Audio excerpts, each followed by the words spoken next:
guys, kung nagapangita mo og resort sa Samal na pwede magbinuntagay og inom kay walay corkage sa drinks og pwede ra kaayo daghan na pagkaon ang dalahon og okay lang sad na magluto sa inyong cottage og labaw sa tanan pwede ra kaayo magdala og tent or duyan, then I highly recommend na i-visit ninyo ang Red Mangrove Resort na located sa Purok 2, Barangay Katagman, Peña Plata, Samal. Kung wala mo katuod og first time ninyo nadunggan ang kanina resort, then watch this video kay tudloan ta mo kung unsaon pag-add to dire. Let's go!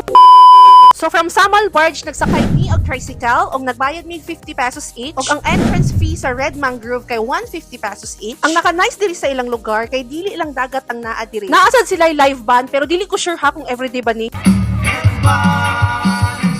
Pero ang sure nako malingaw gyud ang imuhang friends o family. And aside from that, naapod sila mini zoo na naay klase-klaseng animals, naa sila snakes, monkeys, o klase-klaseng mga birds. Na sure ko na mag-enjoy gyud mo og ang inyong mga kids. Siguro ang ganahan nako diri aside sa safe og limpyo ang lugar, grabe kaayo ka mga buutan og very accommodating kaayo ang mga staff. Perfect kaayo ni na place para sa mga lain-laing occasion, birthdays, anniversaries, reunion, or team building. Pwede ra sad kaayo magdala og inyong speaker kung gusto ninyo magkanta-kanta, wala gid siya bayad. So kung nagalibog pa mo kung asa i-held ang inyong event, ayaw na pagduha-duha og pag-book na diri sa Red Mangrove Beach Resort na located sa Purok 2, Barangay Katagman, Samal. Thank you guys for watching. Bye!